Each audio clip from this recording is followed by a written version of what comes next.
Maria. Maria estava cansada há mais de meia hora no ponto de ônibus. Estava cansada de esperar. Se a distância fosse menor, teria ido a pé. Era preciso mesmo ir se acostumando com a caminhada. Os ônibus estavam aumentando tanto, além do cansaço, a sacola estava pesada. No dia anterior, no domingo, havia tido festa na casa da patroa. Ela levava para casa os restos, o osso do pernil e as frutas que tinham enfeitado a mesa. Ganhara as frutas e uma gorjeta. O osso a patroa ia jogar fora. Estava feliz, apesar do cansaço. A gorjeta chegara numa hora boa. Os dois filhos menores estavam muito gripados. Precisava comprar xarope e aquele remedinho de desentupir o nariz. Daria para comprar também uma lata de Toddy. As frutas estavam ótimas e havia melão. As crianças nunca tinham comido melão. Será que os meninos gostavam de melão? A palma de uma de suas mãos doía. Tinha sofrido um corte, bem no meio, enquanto cortava o pernil para a patroa. Que coisa! Faca laser. Corta até a vida. Quando o ônibus apontou lá na esquina, Maria abaixou o corpo pegando a sacola que estava no chão entre as suas pernas. O ônibus não estava cheio. Havia lugares. Ela poderia descansar um pouco, cochilar até a hora da descida. Ao entrar, um homem levantou lá de trás do último banco, fazendo um sinal para o trocador. Passou em silêncio, pagando a passagem dele e de Maria. Ela reconheceu o homem. Quando o tempo, que saudades! Como era difícil continuar a vida sem ele. Maria sentou-se na frente. O homem assentou-se ao lado dela. Ela se lembrou do passado. Do homem deitado com ela. Da vida dos dois no barraco. Dos primeiros enjoos. Da barriga enorme que todos diziam gêmeos. E da alegria dele. Que bom. Nasceu. Era um menino. E haveria de se tornar um homem. Maria viu sem olhar que era o pai do seu filho. Ele continuava o mesmo. Bonito, grande, o olhar assustado, não se fixando em nada e em ninguém. Sentiu uma mágoa imensa. Por que não podia ser de outra forma? Por que não podiam ser felizes? E o menino, Maria? Como vai, menino? Cochichou o homem. Sabe que sinto falta de vocês? Tem um buraco no peito, tamanha saudade. Tô sozinho. Não arrumei, não quis mais ninguém. Você já teve outros filhos? A mulher baixou os olhos, como que pedindo perdão. É. Ela teve mais 2 filhos, mas não tinha ninguém também. Homens também? Eles haveriam de ter outra vida. Com eles tudo haveria de ser diferente. Maria, não te esqueci. Tá tudo aqui, no buraco do peito. O homem falava, mas continuava estático, preso, fixo no branco. Cochichava com Maria as palavras sem, entretanto, virar para o lado dela. Ela sabia que o homem dizia. O que o homem dizia? Ele estava dizendo de dor, de prazer, de alegria, de filho, de vida, de morte, de despedida, do buraco saudade no peito dele. Desta vez ele cochichou um pouquinho mais alto. Ela, ainda sem ouvir direito, adivinhou a fala dele. Um abraço, um beijo, um carinho do filho. E logo após, levantou rápido, sacando a arma. Outro lá atrás gritou que era um assalto. Maria estava com muito medo. Não dos assaltantes. Não da morte. Sim, da vida. Tinha 3 filhos. O mais velho com 11 anos. 11 anos. Esse era filho daquele homem que estava ali na frente com uma arma na mão. O de lá de trás vinha recolhendo tudo. O motorista seguia a viagem. Havia o silêncio de todos no ônibus. Apenas a voz do outro se ouvia pedindo aos passageiros que entregassem tudo rapidamente. O medo da vida em Maria ia aumentando. Meu Deus. Como seria a vida dos seus filhos? Era a primeira vez que ela viu um assalto no ônibus. Imaginava o terror das pessoas.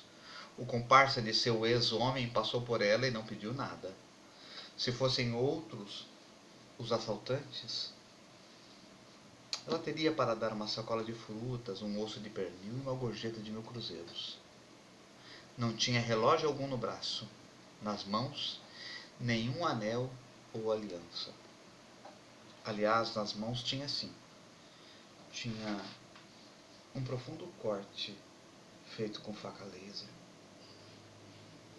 que parecia cortar até a vida. Os assaltantes desceram rápido. Maria olhou saudosa e desesperada para o primeiro. Foi quando uma voz acordou a coragem dos demais. Alguém gritou que aquela puta safada conhecia os assaltantes. Maria assustou-se. Ela não conhecia assaltante algum. Conhecia o pai do seu primeiro filho. Conhecia o homem que tinha sido dela e que ela ainda amava tanto. Ouviu uma voz. Negra safada! Vai ver que estava de coleio com os dois. Outra voz, ainda lá do fundo do ônibus, acrescentou. Calma, gente. Se ela estivesse junto com eles, teria descido também. Alguém argumentou que ela não tinha descido só para disfarçar. Estava mesmo com os ladrões. Foi a única a não ser assaltada. Mentira. Eu não fui. E não sei porquê. Maria olhou na direção de onde vinha a voz e vinha um rapazinho negro e magro, com feições de menino e que relembrava vagamente o seu filho.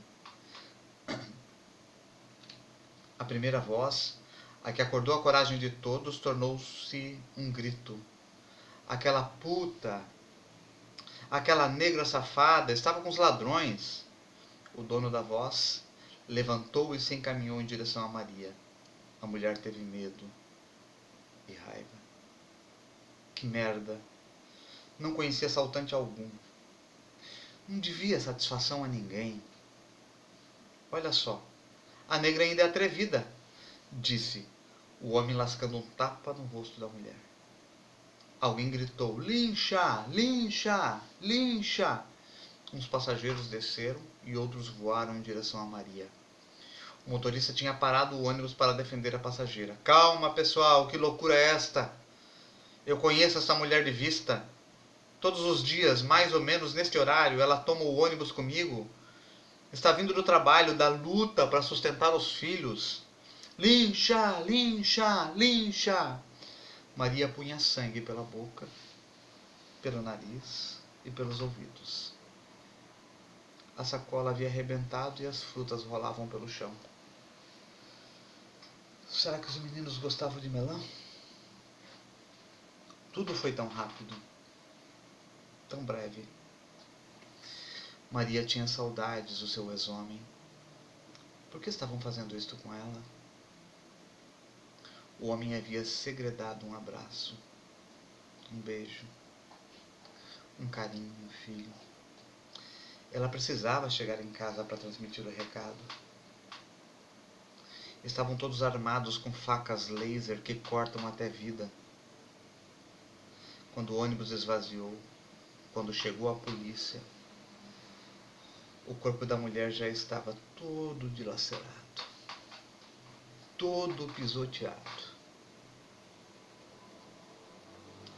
Maria queria tanto dizer ao filho que o pai havia mandado um abraço, um beijo, um carinho.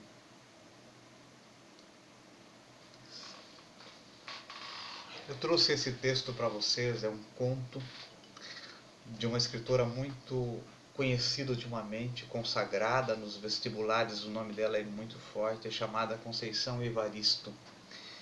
Ele se chama Maria, é assim que se chama, e ele está dentro de um livro que é muito bom, um livro de contos, chamado Olhos d'Água.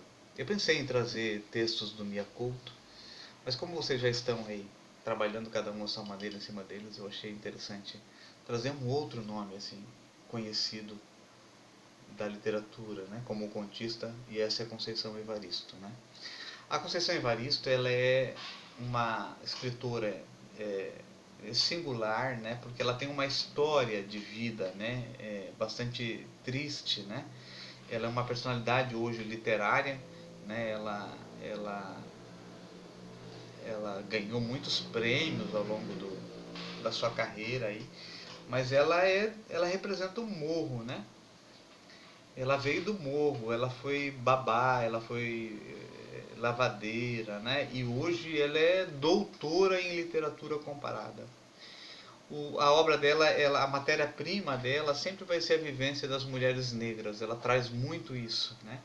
E as mulheres negras sempre são as protagonistas dela, né? E elas são repletas de reflexões, reflexões assim acerca das desigualdades raciais brasileiras, né? E sempre vai misturar aí a realidade e a ficção, né, nos textos dela, né? Ela é uma característica dela. Nem todos os contistas trazem algo assim tão latente assim, como é o caso da Conceição Evaristo, que traz, como ela é contemporânea da gente, contemporânea, ela traz assim essas reflexões que são bem presentes, né? Ela valoriza o cotidiano, os retratos do cotidiano, né? Ela vai denunciar aí as opressões raciais, as opressões de gênero, né? E aí também se preocupa com a recuperação da ancestralidade da negritude brasileira, né? Que foi propositadamente aí apagada pelos portugueses, né? Nos séculos que perdurou aí o tráfico escravista. Beleza, gente, mas eu trago mais assim a nível de reflexão para a gente entender o que é conto. Porque a apostila agora, a próxima apostila de vocês, a apostila 6, ela começa refletindo sobre conto e eu não poderia deixar isso de lado, trabalhar um pouco esse gênero, né? Mas em linhas gerais, o que é um conto então, né? Conto é uma narrativa, é um gênero do tipo narrativo, né? A ideia é que nesses pequenos minutos que nos sobram para falar um pouquinho da estrutura do conto, né, relembrar quais são as etapas típicas, né, dos textos narrativos, sobretudo dos contos, reconhecer então o que é o gênero conto, né, compreender a estrutura narrativa do conto e, por último, produzir um conto. Então nós vamos produzir um conto também. Então os principais conceitos que a gente trabalha na aula de hoje é o texto narrativo, né, e a estrutura do conto. O conto, em linhas gerais, ele é um texto curto, né, curto dadas a proporção aí, né, porque esse que eu acabei de ler, ele tem 3 páginas, mas isso é texto curto, né. É uma narrativa então mais condensada, né, e sempre vai relatar um acontecimento, né. Não tem muitos acontecimentos dentro do conto, ele tem um acontecimento apenas, né? Esse acontecimento, no caso do texto que eu li ali, o grande acontecimento é o assalto, né? É aquele momento ali esse é o acontecimento, é sobre em torno do assalto que gira toda a narrativa, né? E ela é considerada assim, uma narrativa condensada, como se diz. O conto é uma narrativa condensada, é a primeira coisa que a gente aprende quando vê falar de conto, porque tem poucos personagens, né? Os personagens nem sempre são nomeados e há uma intenção em torno disso, né? não se nomeia os personagens, porque o mais importante é o que está sendo contado. Às vezes quando a gente nomeia, a gente dá nome a alguma coisa, a gente tira a atenção, desvia a atenção para o acontecimento. Então o importante é esse acontecimento, essa atmosfera que é dada, não o nome dos personagens. Eles não são nomeados, né? São poucos personagens e eles não são nomeados, né? Tem poucas ações, né? O que vale é a maneira, a atmosfera que é dada àquele acontecimento. Então é destrinchar aquela ação ali, né? É se aprofundar nela, né? É muito mais importante do que ficar enchendo um monte de assunto e não dar conta desses assuntos. O conto ele vai se aprofundando, ele vai adentrando, né? Então tem poucas ações.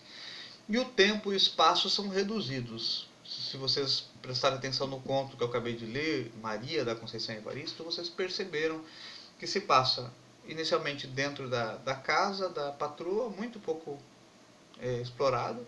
Depois o trajeto, muito pouco. Mas a história se passa dentro do ônibus. Então são espaços bem reduzidos, né? O Edgar Allan Poe, Edgar Allan Poe é o pai do conto do terror, e ele diz que o conto é uma peça ficcional curta, coesa, e que tem como tema um único incidente. Curta, coesa, com um único incidente. É esse incidente que conduz todo o efeito da narrativa, né? Que conduz toda ela até o final. Então esse texto ali, o incidente é o encontro dela ali com o ex-marido dentro do ônibus, né? O pai do filho, do primogênito dela, né? Como que se estrutura um conto então, né? A gente aprende que as dissertações, ela tem que ter a dissertação argumentativa tem que ter uma introdução, né? Nessa introdução aí tem que ter uma tese, essa tese ela vai destrinchar todo o conto aí, né? Ela vai conduzir todo o texto, desculpa, estou pensando no conto, mas quando eu tenho uma tese na dissertação argumentativa, em termos de estrutura, ela conduz toda a minha discussão. Daí vem o desenvolvimento a partir da tese, e daí vem uma intervenção social, uma conclusão que vai propor uma intervenção social, não só dizer o que tem que ser feito, mas o meio como isso vai ser resolvido, né? Como essa tese aí, né, que você tem, que você explorou, vai ser resolvida. Isso é uma estrutura de uma dissertação argumentativa. O conto, a gente diz assim, ele começa com um equilíbrio inicial. O equilíbrio inicial é aquele momento em que você situa a história, situa o teu leitor a respeito do que está acontecendo. Então não acontece muito dentro da situação inicial. Por exemplo, nesse conto que eu acabei de ler, vai mostrando ela ali dentro do cotidiano, né, da casa da patroa, mostrar que ela é empregada doméstica para entender, né, que ela vai se alimentar das sobras. Então vai contextualizando quem ela é, só dá um equilíbrio inicial, só situa o leitor. Daí vem o conflito. O conflito é aquele momento lá que vai gerar toda uma que é a tese, né? Que vai gerar todo o deita e rola da narrativa, né? Então, o grande conflito é um momento ali que ela se encontra com o marido, né? Que é o assaltante, né? Esse é o conflito. Então, temos o equilíbrio inicial, o conflito. Ela se encontra com o ex-marido, né? Que dá-se a entender ali que já é um assaltante. E daí vem o clímax. O clímax é o ponto alto da narrativa, né? É o momento que descobre, né, que se imagina que ela está de conluio, como eles dizem ali, está de conluio com os personagens lá ali que representam os assaltantes, né? Então eles descobrem, né, e começam a insultá-las inicialmente, né? Ali é o momento alto, ali eles começam a saltar e eles descobrem que ela é o clímax, é o ponto alto. E vem o desfecho. O desfecho é o ponto final. Eles saem para cima dela, né, para bater nela, e violentam, batem tanto nela que levam ela à morte, e daí acaba um melão ali no chão, né, e termina o conto, tá, gente?